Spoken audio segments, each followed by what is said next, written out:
In a small, quiet village surrounded by tall mountains and thick forests, life moved slowly. The people who lived there were settlers, working hard every day to grow crops, hunt for food, and take care of their families. They relied on each other to survive because the land was tough and unforgiving. Everyone knew everyone else's business and traditions ruled their lives. Among these settlers was a young woman named Eliza. She had recently married into one of the most respected families in the village. Her husband, Thomas, was a kind man with a gentle heart. He worked hard alongside his family, chopping wood, tending fields, and fixing fences. But while Thomas was loving and supportive, his family carried old beliefs that made Eliza uneasy. Eliza had always been different from the other women in the village. She was quieter, more thoughtful, and often spent her evenings gazing at the stars, dreaming of a better future. When she first arrived in the settlement after marrying Thomas, some villagers whispered about her. They said she looked too pale, too delicate, like she didn't belong in such a rugged place. But Thomas defended her fiercely, telling anyone who doubted her that she was strong in ways they couldn't understand. Still, Eliza felt the weight of their stares and the coldness in some of their words. She tried not to let it bother her, focusing instead on building a life with Thomas and earning her place in the community. One evening, as the sun dipped below the horizon and painted the sky orange and pink, Eliza sat by the fire outside their modest home. She rested her hand on her belly, feeling a flutter inside. A smile spread across her face as realization dawned. She was going to have a baby. For weeks she had suspected it, but hadn't dared to believe until now. Her heart raced, with excitement and fear. What would this mean for her? Would Thomas be happy? And what about his family? Though they had welcomed her when she married Thomas, their acceptance never felt complete. There was always an edge to their politeness, a distance in their eyes that made her wonder if she truly belonged. The next morning, Eliza gathered her courage and told Thomas the news. His reaction was everything she hoped for. He swept her into his arms, laughing and spinning her around. "We're going to be parents," he exclaimed, his voice filled with joy. That night, they celebrated, quietly together, sharing dreams of the future. But the following day, things began to change. Word of Eliza's pregnancy spread quickly through the settlement, and soon, curious glances turned into hushed conversations. Some villagers congratulated her warmly, but others looked away or muttered under their breath. It wasn't long before Eliza overheard snippets of gossip. "She doesn't look strong enough to carry a child," one woman said. Another added, "I hope the baby isn't weak like her." But the real trouble started when Eliza visited the midwife for her first checkup. The midwife, an older woman named Ruth, examined her carefully and then smiled knowingly. "You're carrying twins," she announced softly. At first, Eliza was overjoyed. 2 babies.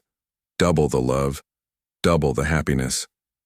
But Ruth's expression darkened slightly as she continued. "Twins are rare here. People might not take kindly to it." Confused, Eliza pressed her for more information. Reluctantly, Ruth explained that many in the settlement believed twin births were unnatural, even cursed. According to old superstitions, having twins meant bad luck for the family, and sometimes for the entire village. Eliza left the midwife's house feeling shaken. She wanted to dismiss the warnings as nonsense, but deep down she couldn't ignore the unease growing in her chest. Over dinner that night, she debated whether to tell Thomas about the twins. In the end, she decided against it. He already had so much pressure from his family. She didn't want to add to his worries. Instead, she kept the news to herself, hoping the villagers' fears would fade once the babies were born healthy and strong. Unfortunately, secrets rarely stay hidden in small communities. Within days, rumors began circulating about Eliza's condition. Margaret, Thomas's mother, was the first to confront her. One afternoon, while Eliza was hanging laundry outside, Margaret approached her with narrowed eyes. "Is it true?" she demanded sharply. Caught off guard, Eliza hesitated. "Is what true?" she asked, though she already knew the answer. "About the twins," Margaret snapped. "Are you really carrying 2 children?" Eliza nodded slowly. bracing herself for the worst. To her surprise, Margaret didn't shout or scream. Instead, her lips curled into a sneer. "This is bad news," she said coldly. "Very bad news." Before Eliza could respond, Margaret turned and walked away, leaving her standing there with a sinking feeling in her stomach. Over the next few weeks, the atmosphere in the settlement grew tense. Villagers avoided Eliza whenever possible, crossing the street to steer clear of her. Those who did speak to her did so reluctantly, their voices tinged with suspicion. Even Thomas seemed distant at times, though he tried to hide it. Eliza knew he was caught between his loyalty to her and his duty to his family. Margaret, meanwhile, became increasingly hostile. She stopped inviting Eliza to family gatherings and refused to acknowledge her presence during meals. Whenever Eliza entered a room, Margaret would glare at her as if she were a stranger, or worse, an enemy. The tension reached a boiling point one evening when the family gathered for supper. As usual, Eliza sat quietly, trying to avoid drawing attention to herself. But Margaret couldn't hold back any longer. Slamming her fist on the table, she stood up and pointed a finger at Eliza. "You've brought shame upon this household," she shouted. "Everyone knows twins are cursed. You'll ruin us all." Thomas leapt to his feet, his face red with anger. "That's enough, Mother," he yelled. "Eliza hasn't done anything wrong. These are my children too, and I won't let you treat her this way." For a moment, silence fell over the room. Then Margaret spat out a single word: "Disgrace." With that, she stormed out, leaving behind a heavy, suffocating silence. Eliza fought back tears, clutching the edge of the table for support. Thomas knelt beside her, taking her hand in his. "Don't listen to her," he whispered. "I'll protect you, I promise." Despite his reassurances, Eliza couldn't shake the feeling that danger loomed ahead. The villagers' hostility only intensified as her pregnancy progressed. Children threw rocks at her when she passed by, and adults whispered cruel jokes about her behind her back. Even the midwife, Ruth, seemed reluctant to visit her anymore. Alone and afraid, Eliza began to dread what might happen once the babies were born. Would her in-laws force her to leave? Or would they go further, trying to harm her or her children? Each night she lay awake, staring at the ceiling, wondering how she could possibly escape the storm brewing around her. Yet amidst the fear and uncertainty, a flicker of hope remained. Eliza reminded herself why she had come to the settlement. In the first place, to build a life with Thomas, to create something beautiful despite the hardships. She thought about the tiny lives growing inside her, innocent and full of potential. No matter what challenges lay ahead, she vowed to fight for them. Little did she know her strength and determination would soon be tested in ways she could never have imagined. As the weeks passed, Eliza's pregnancy became more visible, and so did the hostility of the villagers. The once friendly faces now turned away when she walked by, and even those who had been kind to her before avoided making eye contact. It was as if she had become invisible, or worse, a ghost haunting their village. Every trip to the well or the market felt like walking through a battlefield. Whispers followed her wherever she went, sharp and cutting like knives. "There she is," someone would mutter. "The one with the cursed babies." Others would nod in agreement, their expressions grim. Eliza tried not to let it get to her. She reminded herself that she wasn't alone. Thomas still stood by her side, though his loyalty came at a cost. His relationship with his family had grown strained, especially with his mother, Margaret. Once close, they now barely spoke. When they did, their conversations quickly escalated into arguments. Margaret accused Thomas of choosing Eliza over his own blood, while Thomas fired back that he wouldn't abandon his wife and unborn children for anyone.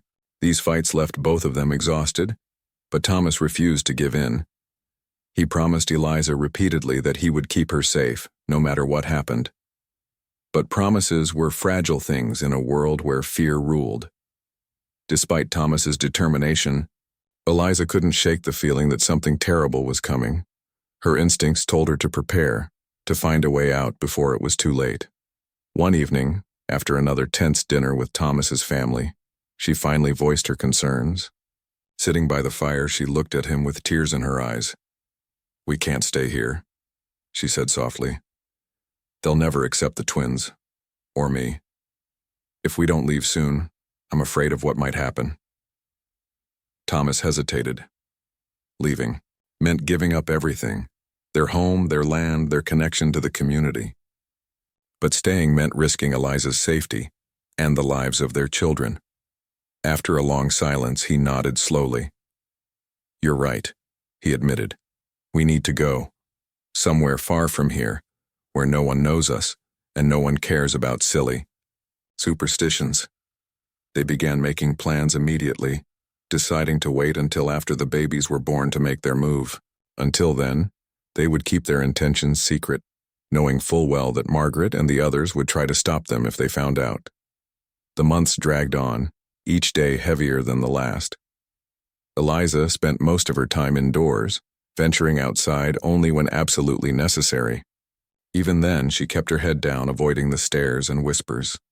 Thomas did his best to shield her from the worst of it, accompanying her whenever he could.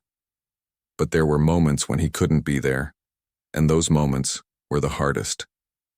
One afternoon, while fetching water from the well, a group of children surrounded her, chanting cruel rhymes about twins and curses. Eliza tried to ignore them, focusing on filling her bucket, but the words stung nonetheless. As she hurried back home, tears streamed down her face, leaving trails on her dusty cheeks. Inside their small house, Eliza poured her energy into preparing for the arrival of her babies. She sewed tiny clothes, patched blankets, and cleaned every corner until it sparkled. These tasks gave her a sense of control in a life that felt increasingly chaotic. Yet no amount of preparation could ease the growing tension in the settlement. The villagers' fear of the twins reached new heights as the birth drew closer. Some claimed they had seen omens: a blackbird circling overhead, a cow giving birth to a deformed calf. Others swore the crops were wilting because of Eliza's presence. None of it was true, of course, but truth rarely mattered in the face of superstition. Margaret, meanwhile, grew bolder in her hatred. She stopped pretending to tolerate Eliza altogether, openly calling her names and blaming her for every misfortune that befell the village. During one particularly heated argument, she accused Eliza of deliberately bringing bad luck to their family. "You're not fit to be a mother," she screamed, her voice shrill and piercing. "Those babies will bring nothing but ruin." Thomas intervened, pulling Eliza away before things escalated further. But the damage was done.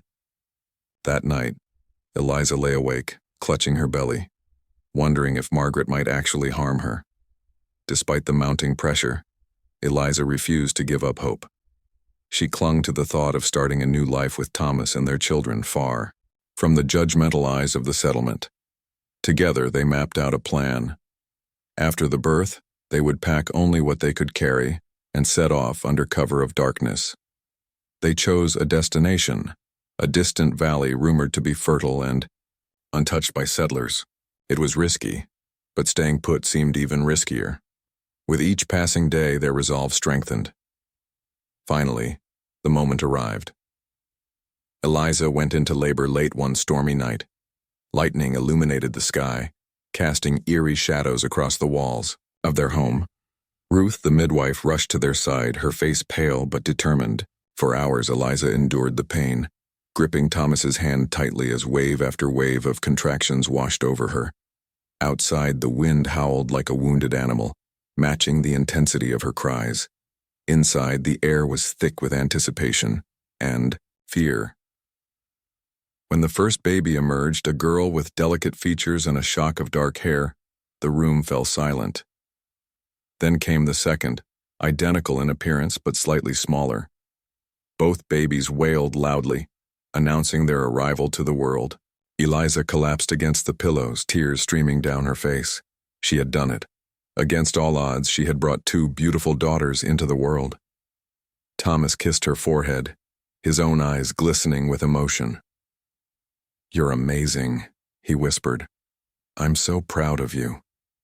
For a brief moment, happiness filled the room. But it didn't last. As dawn broke, the reality of their situation came crashing down. Word of the twins' birth spread quickly through the settlement, igniting outrage among the villagers. Why, mid-morning a crowd had gathered outside their home shouting demands for Eliza to be banished. Margaret led the charge, her voice rising above the rest. "She must leave," she shrieked, "before her curse destroys us all." Panic gripped Eliza as she held her newborns close. She begged Thomas to take her away immediately, but he hesitated, unsure of how to handle the mob. Then, tragedy struck. While attempting to calm the crowd, Thomas suffered a fatal accident. A loose beam from the roof, weakened by the previous night storm, collapsed, striking him squarely on the head. He died instantly, leaving Eliza utterly alone. The loss hit her like a tidal wave. Grief threatened to consume her, but survival instinct kicked in. With her husband gone, and the villagers growing more aggressive by the hour, she knew she had no choice but to flee. Gathering her babies and a few essentials, she slipped out the back door just as the sun dipped below the horizon. The forest loomed ahead, dark and foreboding, but it offered her only chance at freedom. Clutching her daughters to her chest, Eliza stepped into the unknown, leaving behind the life she had known and the people who had rejected her for good. The forest swallowed Eliza whole as she stumbled forward, her legs trembling beneath her. The weight of her 2 newborn daughters pressed against her chest, their tiny bodies wrapped tightly in blankets to shield them from the cold. Her heart pounded in her ears, a frantic rhythm that matched the crunch of leaves underfoot. Every snap of a twig or rustle of bushes made her freeze, her breath catching as she scanned the shadows for danger. She didn't know where she was going, only that she had to keep moving, putting as much distance between herself and the settlement as possible. Night fell quickly, cloaking the world in darkness. The temperature dropped sharply, and Eliza shivered, despite the layers of clothing she wore. Her arms ached from holding the babies, but she refused to put them down, afraid they might catch a chill. Hunger gnawed at her stomach, but she pushed the feeling aside, focusing instead on putting one foot in front of the other. Exhaustion tugged at her eyelids, threatening to pull her into unconsciousness, but she forced herself to stay alert. If she stopped now, she knew she might never start again. As she trudged deeper into the wilderness, memories of Thomas flooded her mind. His laughter echoed in her ears, his voice whispering promises he could no longer keep. Tears streamed down, her face blurring her vision, but she wiped them away with the back of her hand. Crying wouldn't bring him back. It wouldn't save her or her daughters. She had to be strong, not just for herself, but for the tiny lives depending on her. "I won't let you down," she murmured to the babies, her voice barely audible, over the wind. "We'll make it through this." Hours passed, though time felt meaningless in the endless expanse of trees. Just when Eliza thought she couldn't take another step, she spotted something, a faint orange glow flickering between the trunks. At first, she hesitated, unsure if it was real or a trick of her tired mind. But as she drew closer, the light grew brighter, revealing the outline of a small cabin nestled in a clearing. Smoke curled lazily from the chimney, carrying with it the faint scent of burning wood. Relief washed over her like a wave, and she quickened her pace, clutching her daughters tighter. Reaching the door, Eliza hesitated once more. Who lived here? Was it safe to approach? The last thing she wanted was to trade one danger for another, but desperation outweighed caution. Taking a deep breath, she knocked softly, her knuckles rapping against the rough wooden surface. Inside, she heard movement, slow, deliberate footsteps approaching. The door creaked open, revealing a man standing in the dim light of an oil lamp. He was tall and broad-shouldered, with weathered skin and kind eyes that softened as they took in the sight of her and the babies. "Who are you?" he asked, his voice low and steady. There was no hostility in his tone, only curiosity. Eliza swallowed hard, trying to find the words to explain her situation. "My name is Eliza," she began, her voice trembling. I need help. My husband is gone, and my babies and I have nowhere to go." She glanced down at the sleeping infants in her arms, hoping their innocence would speak for itself. The man studied her for a moment, then stepped aside. "Come in," he said simply. Gratitude overwhelmed her as she stepped across the threshold, the warmth of the cabin enveloping her like a hug. He introduced himself as Caleb, a widower who had lived alone in the forest for years after losing his wife to illness. His home was modest but cozy, with a crackling fire in the hearth and shelves lined with jars of preserves and tools. A single bed stood in the corner, neatly made, and a small table held the remains of what looked like a simple meal. Caleb wasted no time in making her comfortable. He fetched a blanket for the babies and heated water for tea, offering her bread and cheese to eat. Eliza accepted gratefully, devouring the food with an urgency she hadn't realized she felt. As she ate, Caleb listened quietly while she told him her story, about the settlement, the twins, the superstitions, and the tragedy that had left her stranded. When she finished, tears streaming down her face, he nodded slowly. "You're welcome to stay here as long as you need," he said firmly. "No one will hurt you here." For the first time in days, Eliza allowed herself to relax. The babies slept peacefully in a makeshift cradle Caleb fashioned from a wooden box and some soft cloths. She curled up near the fire, too exhausted to think about anything beyond the warmth and safety surrounding her. Caleb sat nearby, keeping watch, his presence reassuring without being intrusive. Though grief still clung to her like a second skin, she felt a glimmer of hope sparking within her, a fragile ember that might yet grow into a flame. Over the next few days, Caleb proved to be a gentle and dependable caretaker. He taught Eliza how to gather firewood and identify edible plants in the forest. He showed her how to mend clothes using scraps of fabric, and shared stories of his late wife, whose memory lingered in every corner of the cabin. Through these conversations, Eliza began to see past the pain of losing Thomas. Caleb's kindness reminded her that love could exist in unexpected places, even in the wake of loss. Still, the scars of her past refused to fade completely. Nightmares haunted her sleep, replaying the moments leading up to Thomas's death and the villagers' angry faces. Sometimes she woke screaming, startling the babies awake. Each time, Caleb was there to comfort her, his calm voice soothing her back to sleep. Gradually, she started to trust him, not just as a protector but as a friend. Their bond deepened as they worked together to care for the twins, sharing responsibilities and laughter alike. One afternoon, as Eliza rocked her daughters to sleep, Caleb approached her with a thoughtful expression. "You don't have to leave," he said quietly. "This place is big enough for all of us. You and your girls can stay here permanently if you'd like." His offer caught her off guard. Part of her wanted to accept immediately, to embrace the stability and security he offered, but another part hesitated, wary of relying too heavily on someone else so soon after losing Thomas. I don't know what to say," she admitted, her voice barely above a whisper. "You don't have to decide right away," Caleb replied, with a reassuring smile. "Take your time. I just want you to know you're not alone anymore." His words brought fresh tears to her eyes, but this time, they were tears of gratitude rather than sorrow. For the first time since fleeing the settlement, Eliza dared to imagine a future where happiness wasn't just a distant dream, but a possibility within reach. As winter approached, the forest transformed into a wonderland of frost-covered branches and crisp air. Inside the cabin, life continued its quiet rhythm. Eliza and Caleb worked side by side, preparing for the colder months ahead. Together, they repaired the roof, stocked up on firewood, and preserved food for the long nights.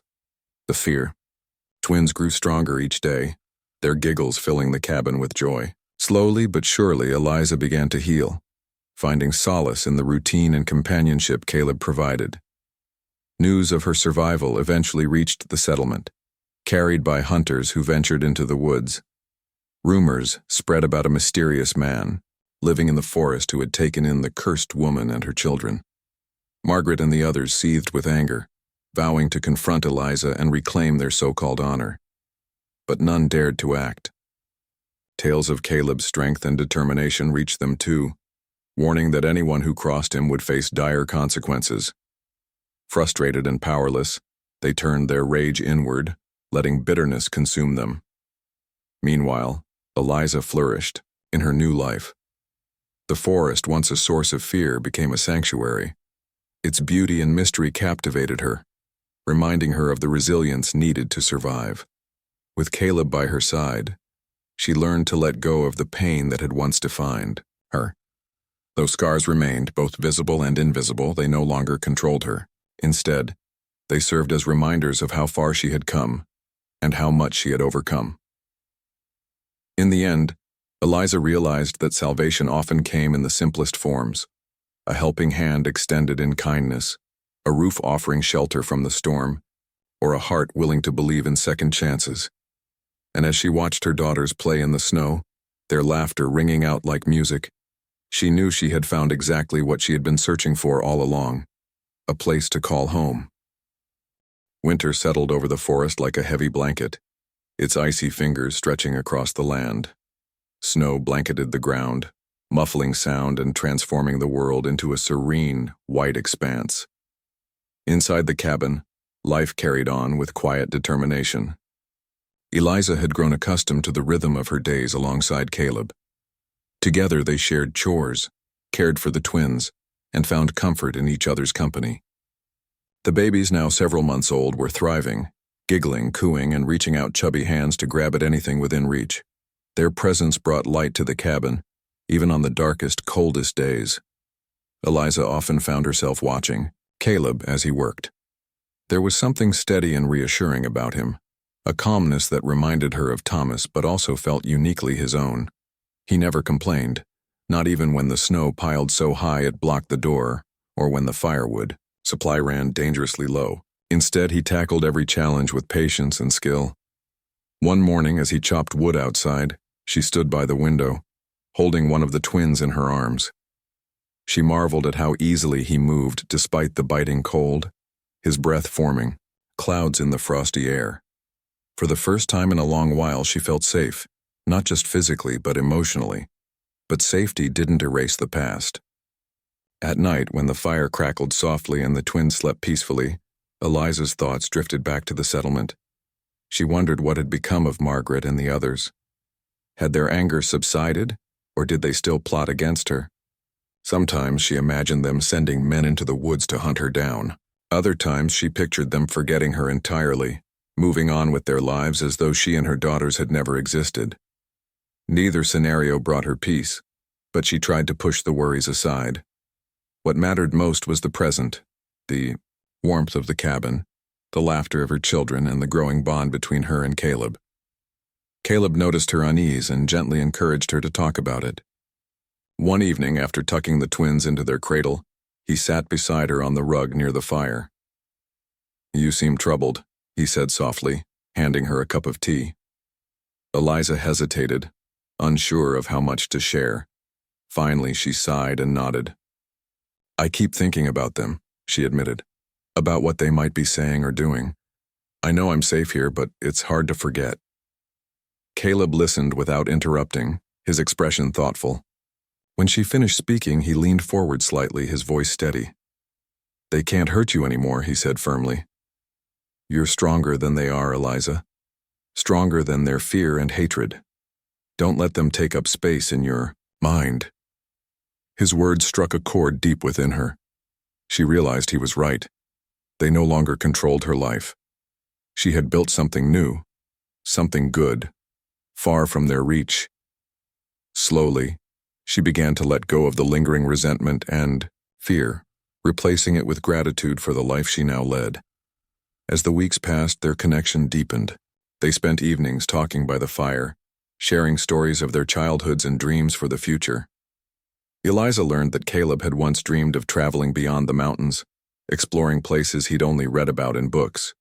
But when his wife fell ill, those dreams faded, replaced by the need to care for her until her final days.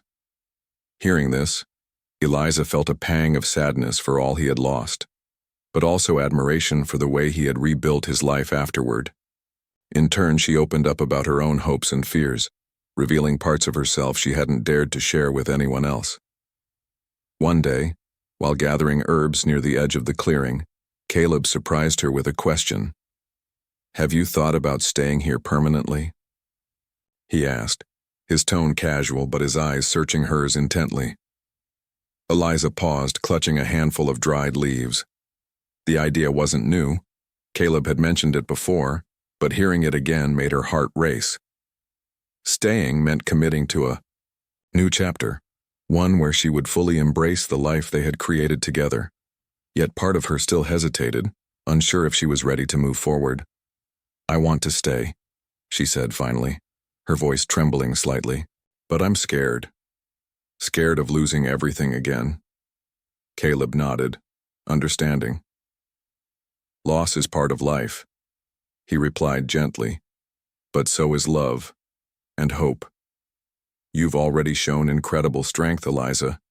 If anyone can build a happy life here, it's you." His faith in her gave her courage. Over the next few weeks, she began to envision a future in the forest, a home filled with laughter, warmth, and love. She imagined teaching her daughters about the plants and animals around them, showing them how to live off the land as Caleb had taught her. She pictured late-night conversations by the fire, sharing stories and dreams with Caleb, building a partnership rooted in trust and respect. Slowly, her hesitation melted away, replaced by excitement for what lay ahead. Spring arrived sooner than expected, melting the snow and bringing new life to the forest. Birds returned to the trees, their songs filling the air with melody. Flowers bloomed in vibrant colors, dotting the landscape like splashes of paint on a canvas. With the change in seasons came a renewed sense of purpose for Eliza and Caleb. They expanded the garden behind the cabin, planting vegetables and herbs that would sustain them through the coming year. They repaired the fence around the clearing, ensuring the twins could play safely as they grew older. The twins themselves were changing rapidly. Each day brought new milestones, their first attempts at crawling, their delighted squeals when they discovered their reflections in a puddle, their endless fascination with the world around them. Watching them grow filled Eliza with awe and joy. She marveled at how quickly time seemed to pass, yet how rich and full each moment felt. Caleb often joked that the cabin was too small for 3 such lively personalities, but his smile told another story.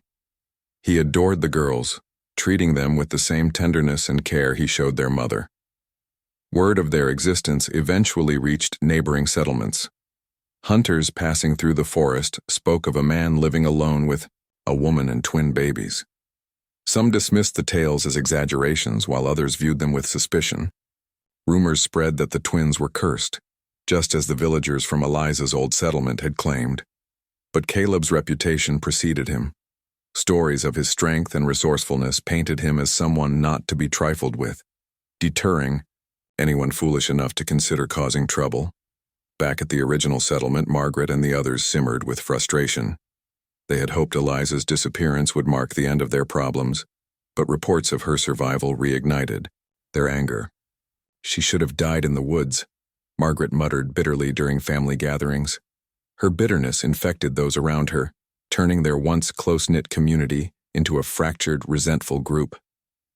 Meanwhile, Thomas's memory faded, overshadowed by their obsession with punishing Eliza. It was a self-destructive cycle, one they seemed powerless to break. In contrast, Eliza and Caleb thrived.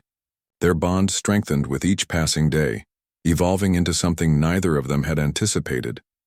Love blossomed quietly, naturally, like a flower opening its petals to the sun. They didn't rush it. Instead, they allowed it to grow at its own pace, nurtured by shared experiences and mutual respect. One evening, as they sat together watching the sunset, Caleb took her hand in his. "Thank you for staying," he said simply. Tears welled up in Eliza's eyes, but they were tears of happiness this time. "Thank you for saving us," she replied, her voice steady and sure. Life wasn't perfect, it never would be. But it was enough. More than enough. For Eliza, the forest had become a place of healing, a refuge where she could rebuild her shattered world. With Caleb by her side and her daughters in her arms, she faced each new day with courage and hope. Then die. Scars of her past remained, but they no longer defined her. Instead, they served as reminders of her resilience, proof that even in the face of unimaginable hardship, love and kindness could prevail. And so, their story continued, a tale of loss and redemption, of fear overcome by faith, of two people finding solace in each other amidst the chaos of life. As the seasons changed and the years rolled on, Eliza knew one thing for certain. She had found her place in the world, a home built not of bricks and mortar, but of love, trust, and unwavering support. As the days grew longer and warmer, the forest transformed into a vibrant tapestry of green. The trees stretched their branches toward the sky, leaves shimmering in the sunlight like emeralds. Birds flitted from branch to branch, their songs weaving together in a melody that seemed to celebrate life itself. For Eliza, this new season felt symbolic, a fresh start not just for her and her daughters, but for the family she was slowly building with Caleb. The cabin, once a temporary shelter, now felt like home, filled with laughter, warmth, and the comforting rhythm of everyday life. Eliza and Caleb worked side by side each day, tending to the garden, repairing tools, and caring for the twins. The girls were growing quickly, their personalities beginning to shine through. One of them, whom they called Lily, was curious and bold, always reaching for new things and testing boundaries. Her sister, Rose, was quieter, content to observe the world around her before taking action. Watching them interact brought endless joy to Eliza and Caleb, who often found themselves laughing at their antics. Even simple moments, like feeding them mashed berries or helping them take their first wobbly steps, felt precious and full of meaning. But it wasn't just the twins who were changing. Eliza noticed subtle shifts within herself as well. The fear that had once gripped her heart was loosening its hold. She no longer jumped at every unfamiliar sound or worried constantly about what might happen next.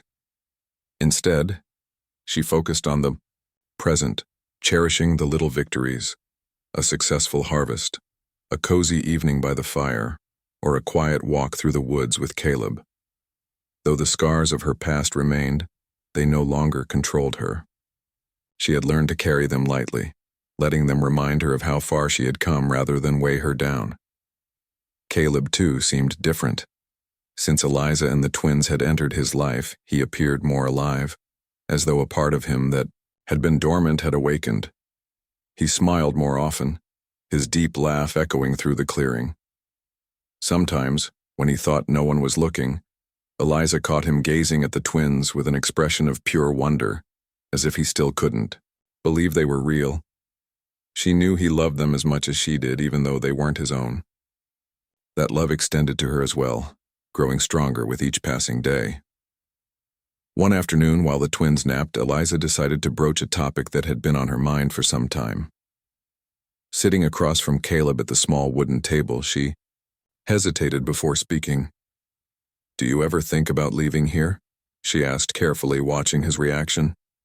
Caleb looked up from the knife he was sharpening, his brow furrowing slightly. "Leaving? Why would we do that?" he replied, his tone neutral but curious. Eliza shrugged, tracing a knot in the wood with her finger. "I don't know. Maybe it's time to see what else is out there, to explore beyond the forest." She glanced at him, searching for understanding. "We've done so well here, and I'm grateful for everything, but sometimes I wonder if there's more waiting for us somewhere else." Caleb set the knife down and leaned back in his chair, considering her words. After a moment, he nodded slowly. "I've thought about it," he admitted. "Before you came along, I used to dream of traveling, to see the mountains beyond the sea horizon or the wide rivers people talk about. But then my wife got sick and those dreams faded. Now," he paused, his gaze softening as it landed on Eliza. "Now I have something worth staying for, and something worth taking with me if we decide to go." His response filled her with both relief and excitement. They spent the rest of the afternoon discussing possibilities, where they might go, what they would need to prepare, and how they could ensure the twins were safe during the journey. It was a daunting prospect, but also thrilling. For so long, Eliza's life had been dictated by circumstances beyond her control. Now, for the first time, she had the chance to shape her own future, to choose where she wanted to be and who she wanted to be with. Over the next few weeks, they made plans, gathering supplies and mapping out potential routes. Caleb taught Eliza how to navigate using the stars and how to identify landmarks in case they became separated. Together, they packed essentials: food, blankets, tools, and clothing for the twins. They also took time to fortify the cabin, ensuring it would remain standing in case they ever needed to return. Every decision was made with care, reflecting their shared commitment to protecting their family. Meanwhile, news of their existence continued to spread. Hunters and travelers passing through the region spoke of a man living in the woods with a woman and twin babies. Some told tales of Caleb's strength and skill, describing him as a protector of sorts. Others mentioned Eliza's resilience, marveling at how she had survived such hardships. These stories reached the ears of Margaret and the others from the settlement, fueling their anger and frustration. They saw Eliza's survival as a personal affront, a defiance of their beliefs and authority. Margaret refused to let go of her hatred, obsessing over ways to punish Eliza for daring to thrive despite their rejection. She rallied a group of villagers, convincing them that Eliza's presence in the forest posed a threat to their community. "If we don't act, her curse will follow us wherever we go," she declared during a heated meeting. Her words stirred fear among the settlers, many of whom were already struggling with poor crops and illness. Determined to reclaim their sense of control, they began organizing a search party, intent on finding Eliza and bringing her back, or worse. Unaware of these developments, Eliza and Caleb prepared for their journey. On the morning they planned to leave, the twins woke early, their cheerful babbling filling the cabin. Eliza dressed them in layers of warm clothing, tying scarves around their necks to shield them from the chill. Caleb loaded their packs onto a makeshift sled designed to carry supplies and the twins when they tired. As they stood outside ready to step into the unknown, Eliza took a deep breath, feeling a mix of excitement and apprehension. "You're sure about this?" Caleb asked, his voice steady but kind. Eliza nodded, her eyes shining with determination. "More sure than I've ever been," she replied. With that, they set off, the sled trailing behind them as they made their way deeper into the forest. The path ahead was uncertain, but they faced it together, hand in hand. Hours passed, and the landscape changed gradually. The dense canopy of trees gave way to open fields dotted with wildflowers. Streams sparkled in the sunlight, their clear waters inviting and refreshing. Despite the physical challenges of the journey, Eliza felt lighter, freer than she had in years. Each step forward felt like a declaration of independence, a refusal to let fear dictate her choices any longer. By late afternoon, they reached a ridge overlooking a vast valley. Below them, fields stretched out like a patchwork quilt, interrupted only by winding rivers and clusters of trees. Smoke rose lazily from chimneys in the distance, signaling the presence of another settlement. Eliza gasped at the sight, overwhelmed by its beauty and promise. "Is that where we're going?" she asked, turning to Caleb. He nodded, smiling. "It's a good place to start," he said. "Friendly people, fertile land. We can make a life there, if it feels right." His words reassured her, reminding her that they weren't bound by anyone else's expectations. This was their journey, their choice. As they descended into the valley, the weight of the past seemed to lift further. Eliza glanced back at the forest one last time, feeling a pang of nostalgia for the place that had saved her. But she didn't look for long. Her focus shifted to the road ahead, to the possibilities waiting for them in the days to come. Beside her, Caleb walked with steady confidence, his presence a constant source of strength. In his arms, the twins giggled, blissfully unaware of the significance of the moment. For Eliza, this marked the beginning of a new chapter, one defined not by fear or loss, but by hope and love. She had endured unimaginable hardships, yet she had emerged stronger, surrounded by a family that cherished her. Whatever lay ahead, she knew she could face it as long as they were together. The valley welcomed Eliza, Caleb, and the twins with open arms. The settlement they found nestled there was unlike any place Eliza had ever known. Its people were kind and curious, eager to learn about newcomers, but respectful of their privacy. When Eliza and Caleb arrived, leading the sled with their supplies and the giggling twins, the villagers gathered around, not with hostility or suspicion, but with smiles and offers of help. It was a stark contrast to the cold stares and whispered curses she had endured in her old settlement. One of the first people to approach them was an older woman named Miriam, who introduced herself as the village healer. Her eyes sparkled with warmth as she looked at the twins, cooing softly to make them laugh. "Twins are a blessing," she said firmly, shooting down any lingering doubts Eliza might have had about how they would be received. "They bring double the joy and double the strength." Her words brought tears to Eliza's eyes, not just because of their kindness, but because they marked a turning point, a world where her daughters could grow up free from fear and judgment. Over the next few days, Eliza and Caleb settled into their new home, a small cottage on the edge of the village near a bubbling stream. The villagers helped them repair the roof, clear the garden, and stock the pantry with fresh produce. In return, Caleb shared his knowledge of hunting and fishing, teaching the younger men techniques he had honed over years of living in the forest. Eliza, too, contributed by offering to sew clothes and mend torn fabrics, skills she had perfected during her months in the cabin. Slowly but surely, they became part of the community, weaving themselves into its fabric. Life in the valley was peaceful but busy. Days began early with the sun casting golden light over the fields.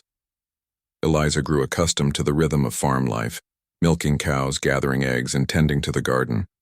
The twins thrived in the fresh air, their laughter echoing through the fields as they learned to walk and explore.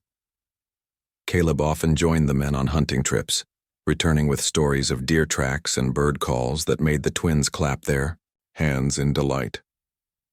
At night, the family gathered around the fire, sharing meals and talking about their day. For the first time in years, Eliza felt truly content. But even in this idyllic setting, shadows from the past occasionally crept in. News eventually reached the valley about Margaret and the others from Eliza's old settlement. Word spread that they had sent a group of men into the forest, determined to find her and bring her back, or worse. Though the search party never ventured as far as the valley, rumors of their mission reached the villagers, stirring concern. Some worried that the outsiders might cause trouble, while others vowed to protect Eliza and her family at all costs. Caleb took these threats seriously, reinforcing the fence around their cottage and teaching Eliza how to use a bow and arrow for self-defense. He also spoke with the village elders, who agreed to keep watch for any strangers approaching the area. Despite these precautions, Eliza refused to live in fear. She reminded herself that she was no longer alone, that she had Caleb, the twins, and an entire community standing beside her. If anyone dared to harm her family, they would face the united strength of the valley. As weeks turned into months, the threat from the old settlement faded into the background. The search party returned empty-handed, discouraged by the vastness of the forest and the lack of clues. Back in the original settlement, Margaret's influence waned as her obsession consumed her. Her constant talk of curses and punishment alienated even her closest allies, leaving her isolated and bitter. Without Thomas to anchor her to reason, she spiraled further into despair, her hatred becoming a burden too heavy for anyone else to bear. In the valley, meanwhile, Eliza and Caleb's bond deepened. Their love blossomed naturally, nurtured by shared experiences and mutual respect.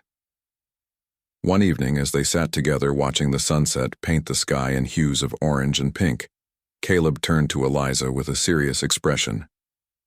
"I want you to know something," he began, his voice steady but filled with emotion. "You've changed my life in ways I never thought possible. Before you came along, I didn't think I'd ever feel whole again. But now I can't imagine my life without you." Eliza's heart swelled with gratitude and affection. She reached out, taking his hand in hers. "You saved us," she said softly. "Not just me, but the girls too. You gave us a chance when no one else would. I'll never forget that." Caleb smiled, squeezing her hand gently. "Then stay with me," he said simply. "Not just here in the valley, but in my heart. Be my partner, my wife, the mother of our family." Tears welled up in Eliza's eyes as she nodded. "Yes," she whispered, her voice trembling with emotion. "I'll stay with you forever." With that promise, they sealed their commitment, not with grand gestures or elaborate ceremonies, but with quiet certainty and unwavering trust. Following spring, Eliza and Caleb celebrated their union in a simple ceremony attended by the entire village. The twins, now toddling confidently on sturdy legs, clapped and giggled as flower petals rained down on their parents. The villagers cheered, raising glasses of cider in toast to the couple. For Eliza, it was a moment of pure joy, a celebration of love, resilience, and new beginnings. Years passed, and the twins grew into bright, curious children. They roamed the fields and forests with boundless energy, learning about the world from both their parents and the villagers. Lily inherited her mother's quiet determination, while Rose mirrored Caleb's adventurous spirit. Together they formed a tight-knit family, their bond unshakable despite the challenges they had faced. Stories of Eliza and Caleb's journey spread beyond the valley, inspiring others who heard them. Travelers passing through often stopped to listen, marveling at the tale of a woman who defied superstition and fear to build a life full of love and purpose. Some called it a miracle. Others saw it as proof that courage and kindness could overcome even the darkest trials. Whatever the interpretation, one thing was clear. Their story was a testament to the power of hope. Back in the old settlement, life continued, but not unchanged. Margaret's bitterness left a scar on the community, dividing families and sowing distrust among neighbors. Many came to regret their role in driving Eliza away, realizing too late that her presence had posed no threat. Instead, they mourned the loss of her gentle nature and the joy her daughters might have brought. Over time, the memory of Eliza faded, replaced by guilt and regret. Yet none dared speak of her openly, fearing the lingering weight of their own actions. For Eliza, the past remained a distant echo softened by time and distance. She rarely thought of the settlement anymore, choosing instead to focus on the life she had built in the valley. Surrounded by love, laughter, and the beauty of the natural world, she found peace. Not the fragile kind that shatters at the first sign of trouble, but the enduring kind that grows stronger with each challenge faced and overcome. And so their story unfolded, a tale of survival, redemption, and the transformative power of love. Through every hardship, Eliza had discovered her strength, proving that even in the face of adversity, it was possible to create a life worth living. With Caleb by her side and her daughters in her arms, she embraced the future with open arms, knowing that no matter what lay ahead, they would face it together.